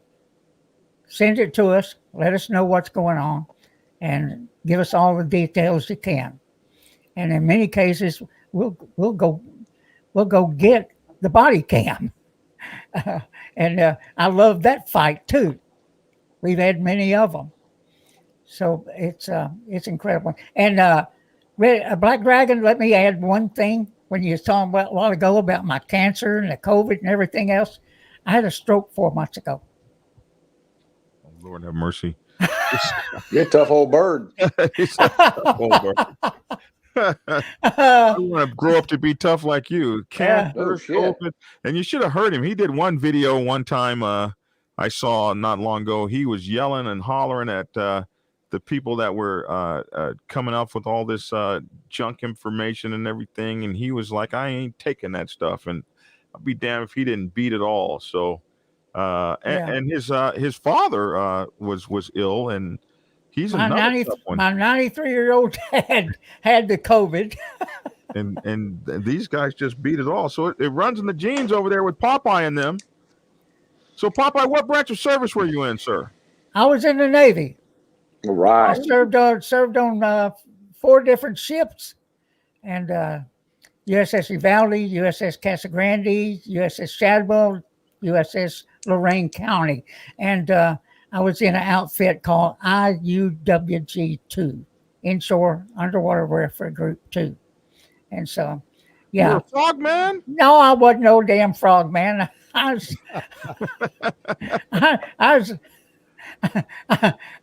was a boat driver. Okay. Small craft. Okay. Yeah. Boat So copter. what was your rate? What was your rate there? I got out of E5 as a bosun mate. No, I don't mean your rank. What was your rate? What was your job? Were you a boatswain's mate or what were you? Yeah, I was a bosun's mate, and then after that, I was in the reserves. I was electrician's mate. I was in the reserves. Old boats here. We got an old boats here. That's right. Can you still blow that whistle, that coxswain? You know what? I never could trill. I was Navy too. I was a submarine sailor. Yeah, it was. I was in the poor Navy. I was in the amphibs, and anything we had new, we stole from the Army. Well, let me tell you what, Popeye, you're wrong. You were in the second poor because I was in the poor Navy. I was a Seabee, and we stole everything from the goddamn amphib. Well, we didn't have shit. I know. We stole it. Well, you know, guys, the submarine Navy had it all, so I can't. I don't even know what that's. You know, I've heard stories about them flat bottom boats and walking on the walls. Popeye, that's something oh my God, I never would want to go through. Well, hey, gentlemen, real quick, I got to jump off here. I got some last minute things I got to finish. One thing I want everybody to understand is everybody needs to get involved. Join an MRF, join the MRO, join an ABATE, join one of the local MROs. If you're in a club, whether you're white, black, blue, green, yellow, don't matter. Get involved with the COC. Go to the NCOMs. Go to the NCOCs if you can.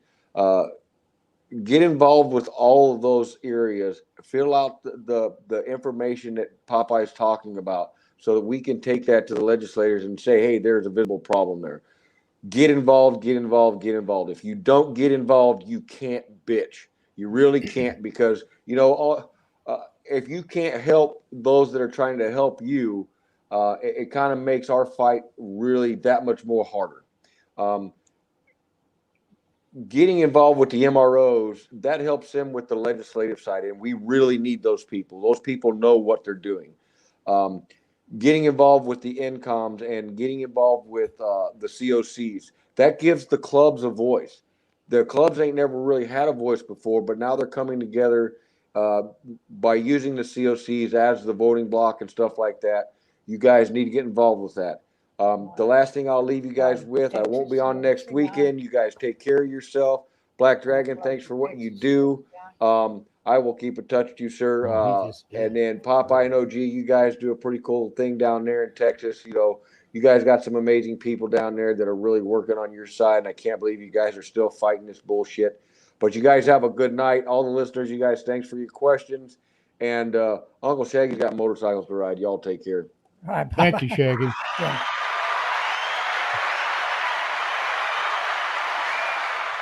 Well, gentlemen, I just want to thank you for being on the show. And, man, we've been wanting this to happen for so long, man. So just really thank you for having us. We really appreciate it. Look, you guys are welcome back here anytime. Anytime you got something you want to talk about, you want to get out to the folks, you guys are absolutely welcome back here. It's been a pleasure having you guys. Thank you. Thank you for your service to our country. Thank you for your service to bikers and for continuing the fight, you two guys, for us and our rights and for us. You know, I'm from Oklahoma, you know, so spent many years in Texas, although you guys are not as cool a state as we are in Oklahoma, but I understand your love for the place. But listen, we absolutely appreciate you, and thanks for being on the show. And hopefully I can come over to you guys' show one time and hang out. That'd be great. Yeah. Be great. Be happy to send you a link. All right, man. You guys take care and have a great evening. Thank you. Have a good evening. Well. Man, oh man, oh man. It was just so amazing to have those guys on the show. Man, just amazing. Anyway, we want you to, let me bring this up, share this screen here. Want you guys to get my new book is out on the street. It's called President's Bible, Chronicle 1, Principles of Motorcycle Club Leadership. This is my newest book that's out on the street. It is already debuted as a #1 bestseller in its category on Amazon. It's also the #1. Oh, actually, it's debuted as the #1 new release in its category on YouTube, which is really, really cool. Listen, I just want to thank you guys for helping me get it to such a level so quickly. And for all of you guys that are ordering it like crazy, I really appreciate that. I'm signing those books and getting them out. So many of you guys have sent in. So you guys know this is my 5th book in the Motorcycle Club Bible series. The first one being the Prospect Bible. The Prospects Bible was my idea of telling people what they needed to do to be good prospects so that they could become good members. And to my pleasure, it has now become it has become required reading for way over 1,000 club, like 2,000 clubs make this book required reading to even come into their club. So I just am very thankful for that. We wrote the Public Relations Officer's Bible to teach motorcycle clubs how to handle their public relations nightmares that I kept seeing with Waco and all these other things that were going on. I wanted to write this book to talk about how to manage your publics and how to manage your messaging, because so many clubs don't know how to do things like have press releases and press junkets and converse back and forth with the media and control our own dialogue. Then I wrote the Sergeant at Arms Bible to talk about really the Sergeant at Arms and his responsibilities to push forward the bylaws and the agenda of the club from his point of view, from the legal aspect of the club and the bylaws and how the club works. And then I wanted to spend some time with the presidents. There's not really, there's no course, there's no school you can go to. So I decided to create my own school, a school of education where you can get your own bachelor's degree or your own master's degree in motorcycle clubbing simply by studying. And this, mine is not the only thing. And I'm working with riders right now in my Bunch Media group. We are actually publishing more riders and people that have experience in this. And if you want to do that, definitely contact me if you want to do a book, because I will absolutely publish it for you. But we wanted to add information and knowledge to this. And so the President's Bible is a book where we talk about the 14 principles of leadership, that the 14 scientific principles of leadership, especially as taught by the United States Navy and the United States Marine Corps. So this was stuff I learned when I was in the service about leadership. There are leadership courses in the military that talk about how you lead men and how you lead organizations and all kinds of things, from supply and management of resources and personnel and how to groom men and leadership by example. And this is a scientific principle. And a lot of times, a lot of guys get to be the president of a club just because they just happen to fall into the presidency of a club. And we see some of those guys, they're just not ready. They're not ready to lead. And it's not because they're bad guys or anything. They just haven't been trained. And so this book I wrote as a training. Somebody once wrote, Black Dragon's going to tell all the secrets of motorcycle clubs and secret society and blah, blah, blah. And now actually I wrote a book on leadership, how to be a leader of men, and using 14 standards of scientific principles of leadership to include justice, judgment, tact, bearing,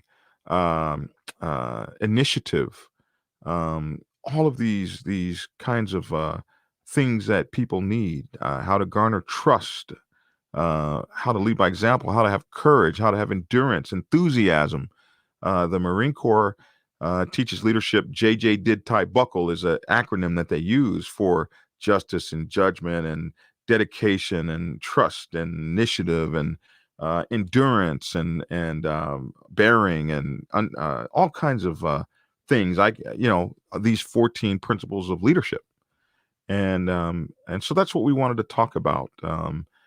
things about presidential bearing and presidential thinking and presidential movement, and being aware of how to take men and the members of your club, and how to delegate authority and responsibility, and how to teach people initiative, and how to give people the feeling of wanting to do great things for the club. Uncle Shaggy has often said there are three great things.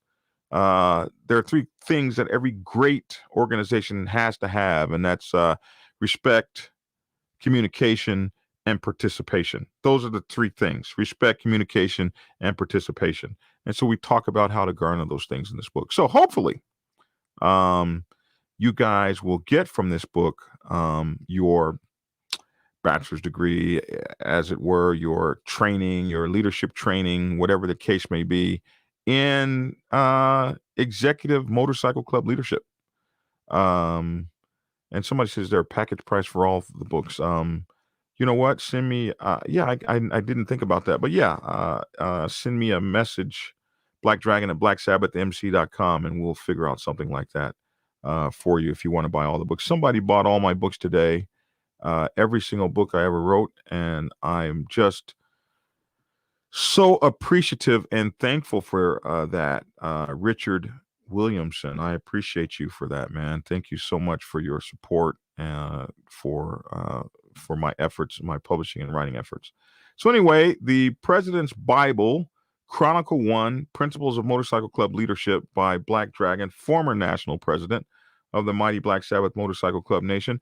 And I'll tell you this, the President's Bible, Chronicle 1, there are 6 chronicles to this. There are 6 books. The first one is Principles of Leadership. The second one is called Club Life, where we actually look at real world kinds of things that you will run into in a club.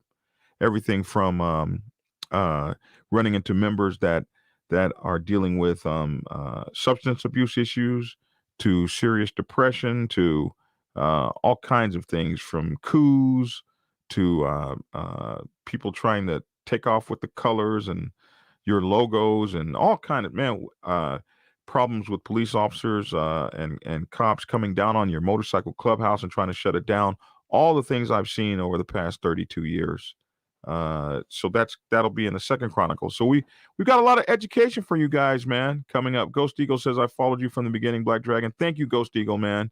Really appreciate you. You guys, so many of these people that are on here with me have followed me from the very beginning. And I've been just so blessed to have this roundtable of guests come on to just really bring an old school feel to what we're doing and teach some time-honored traditional values. But that doesn't mean that we're not listening to the young folks. That's why we have Wild on Twos here. A young guy, is steeped in the lifestyle, has had his ups and downs and everything like that. So we're so glad to have him on. He's, good-looking kid. It flies an airplane all over the place.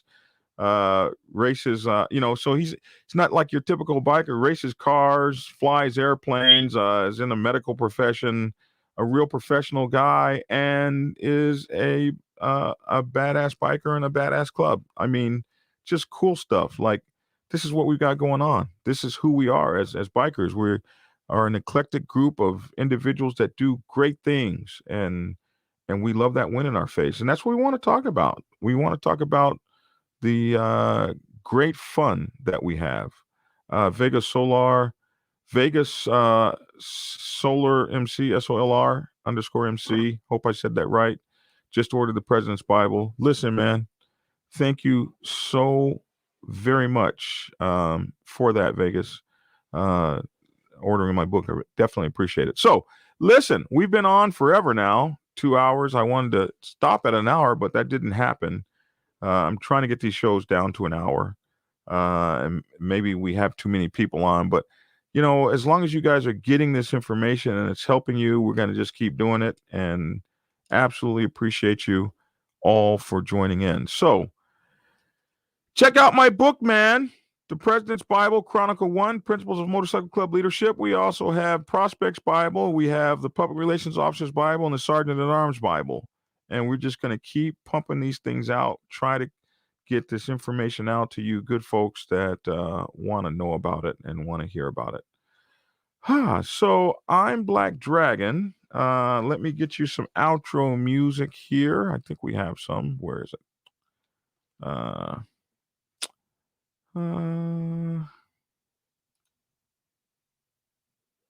Do we have that outro music?